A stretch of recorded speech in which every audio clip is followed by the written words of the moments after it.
Hi, welcome to AFTV. I've got Robbie with me. We've just beaten. I can see Ty just laughing his way off. We're just beating Brighton. Look. Why is he like, what? Because he got the score right. He predicted 2-0. He's got tears in his eyes. I'm not laughing at that. It's just the way Robbie's looking. The funny thing is, sorry to interrupt. Whenever I get it wrong, you didn't get it right. And now when I get it right, silence from the Don. Silence. It's the first. He comes there every week and says it's going to be 2-0. No. He's got what was it? What No, that's was wrong, the score on Saturday? Because I said we're going to beat Burnley 3-0, so he's got it wrong again. Yes, you got that wrong. No, Burnley's on Saturday. He hasn't got evidence. He thinks he's so smart. Anyway, we were just beating Brighton 2-0 here at Emirates. So through to the fourth round. No, through to the quarterfinals. Crystal Palace here at home next. But let's go through the game then, Robbie. Let's start with the changes. There were so many changes on the stream before when we was in the studio. We said every time Arteta does this, makes this many wholesale changes, doesn't always work out because it's too much change. But I mean, in the first half, did you think that? Did you feel like there was too much change? It wasn't like watching you Arsenal of recent. No way. There was less control. It was a bit edgy in the game. Yeah, it was. I thought the first half, Brighton were the better side. You know what I mean? They were on the attack more. Had a big chance. You know what I mean? Kepa was brilliant in that first half. I thought he made a couple of good saves, made himself big, came out, made himself big, and Brighton would have gone in at half time a bit disappointed that they didn't score. Yeah. You know what I mean? Because they did put us under a lot of pressure, and they were the better team in the first half. But in the second half, it was a complete different game. Second half, Arsenal came out, and they were very, very good in that second half. A lot of people said it earlier, looked like other players started to gel a bit more. They wasn't making sloppy mistakes like what they were making in the first half. And in the end, we deserved to win the game, you know what I mean? And a couple of good goals. No goals from set pieces, just going there. Open play goals. Just going there. Right, you know what I mean? So the haters had to keep quiet. And, you know what I mean, showing what a good squad we got. Very, very good squad. Very good squad. Does it show that we can mix and mingle? I mean, because some would say it was just a set-piece team, but we scored open-play goals. These players across the board don't just have to do one way of playing. We've got a lot of very talented players, you know what I mean? Ethan Wanieri, you know what I mean? Max Dowman, Nkapia, Mosquera. I thought up until he made that little error right at the end, I thought he was brilliant, you know what I mean? These are very, very talented players, you know what I mean? And I think it, shows how good our squad is. And you think about how good that squad is, right? That's a squad minus Odegaard, Havertz, Jesus. All those players still yet to come back in. Saliba's out, Madueke's out. Imagine if you've got also those players to pick from. It's a very, very good squad indeed, you know what I mean? And I think what for me is the most encouraging thing is when I look at that squad, the young players that have come out of Hale End, that are there in Dowman, Mars Lewis-Skelly, I thought was brilliant tonight. These are super talented kids that are coming out of there. It really bodes well for the future, and it was impressive today. Yeah, the young boy, and I say he had a chance right in before he come off. Yeah. Could have dinked it. To me, it led to the goal, Saka's goal, but even seeing him coming was someone and Arteta must really have a lot of faith in him because he gave him a lot of minutes in the game. He played right until even Max Dowman came off before him. Yeah. So, but him, by the way, what a player he is. Max Dowman. But you lot tried to tell me on tour, it wasn't really you. It was mainly Teresa saying, calm down, don't give him too much pressure. But every time we watch him, there's no doubt that he's ready. No, he's ready. He's ready, man. He's taking on big man. And he's not scared. It's a Premier League player. The way he was skipping past players tonight, I mean, it's unbelievable. Yeah.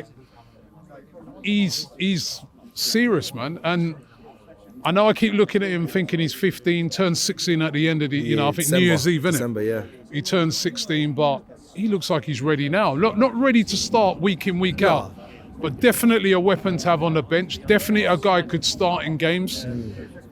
He's ready. He's ready, man. I mean, I think Stricto said earlier he was only playing tonight because it's half term. Yeah. I mean, it's like this kid's still at school. It's a joke. It's mental. But now some of these players, they're young, but they're ready. Look at Lamine Yamal. You know what I mean? He was playing in the European Cup, in the Euros final for Spain at 17 or 16. So They're getting younger and younger, and he's one of those players. I mean, what's he going to be like when he's like 21, 22? If he's managed well, 25. he's going to be unreal. I mean, he's going to be unstoppable. I mean, we've met his parents. Yeah. They're grounded. They're very fair. You know what I mean? Level-headed. You can see he's from a level-headed family. Yep. The sky's the limit for Max Dowman. The sky is the limit for this kid. He's unbelievable. I mean, I thought Wanyeri, when I first saw him come on the scene, I thought, wow, this is unbelievable what he's doing at 15. These kids come and topped it. And I've heard there's a couple more coming through. It's amazing. Yeah, Ethan has a brother as well, younger brother who's really good as well. All those guys at the academy, scouts and academy guys, need a pay rise. They need to be getting some sort of percentage or something off of what was, you know what I mean? Or we need to see who they are, not just Mertesacker, the others. I want to see. Yeah, because Mertesacker will get the shine, but it's the others. We need to see who they are. I'd like to know who scouted Max Dowman. I'd like to see him. And what are you going to do? What, shake his... I'll just say... No, I want to know who he is. You know what? Because we know... Give him the praise. No. No. We hear about Berta, we hear about... Mertesacker, all these brilliant what they're doing. Arteta all doing awesome job. I want to see who scouted Max Dowman. Who is he? Yeah, because they don't get the praise. They get because forgotten a lot that of the guy time, deserves big praise and should be getting some sort of bonus. Right? I want to know who are those coaches at Hayland who are training Max Dowman, Ethan Wanyeri, Mars Lewis Skelly, that kid who played today, who I can't pronounce his name, apologies. I want to know who they are, right? Because the Arsenal fans deserve to know who they are so we can give them their flowers as well, because they are doing an amazing job. Because what you got to understand, the first step is you got to spot that talent and you got to persuade that talent to come to you and not Chelsea and not West Ham and not you. So that's stage one. You got to persuade to get him in, talk to his parents and that, and get him into Arsenal. Then, when you got him in, he's raw materials.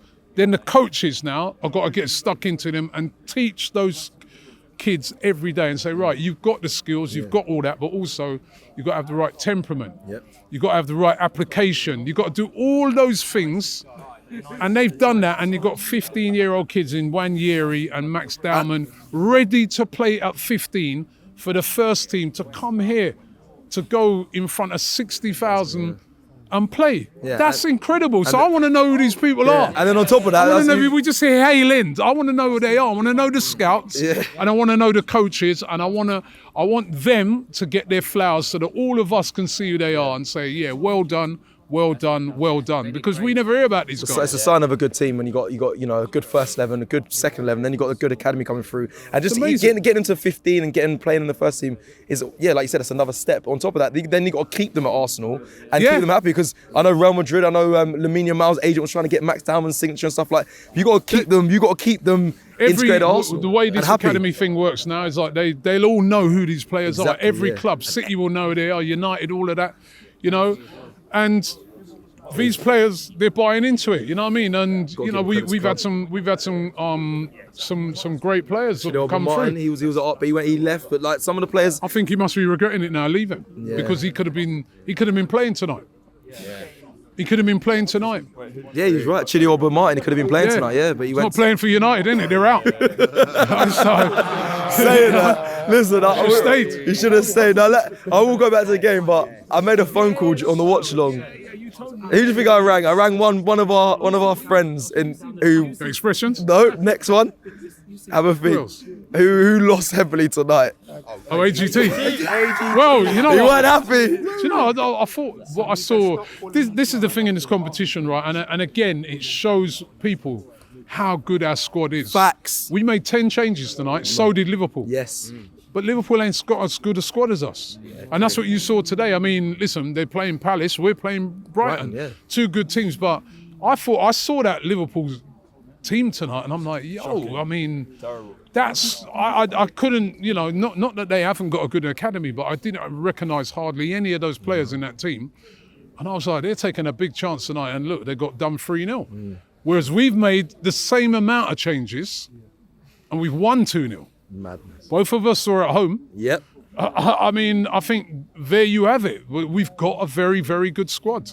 And as I said, that is minus certain players that are missing right now. We've got more injuries than them. No Havertz, no Odegaard, no Madueke, Jesus.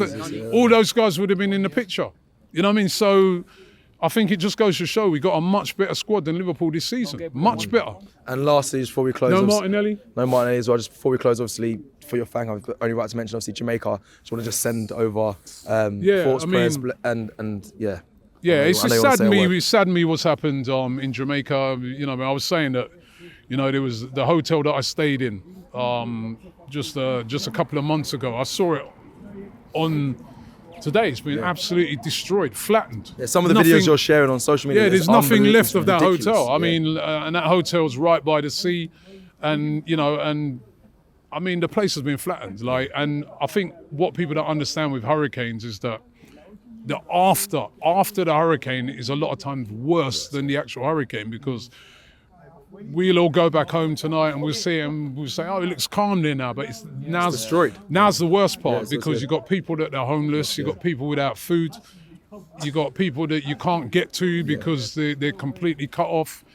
You've got standing water that will just be breeding mosquitoes left, right and centre. So you've got other diseases that come into play. You've got no electricity, you've got no water, you know what I mean? And that can go on for months. So, you know, they're going to need our support. A lot of aid. We're going to try and see what we can do. I know there's lots of people planning to do stuff, and so we're going to try and get behind it as much as possible. But for the, you know, I was walking past the stand today, and I saw the Jamaican Arsenal. There's a lot of Arsenal fans in Jamaica. I was down there a couple of months ago, loads and loads, and they're passionate about this club. And it would have brought a little smile to their face today to see, you know, Arsenal win this game. So that's fantastic. But yeah, there's a lot of work to be done down there, man, and we'll see what we can do to help.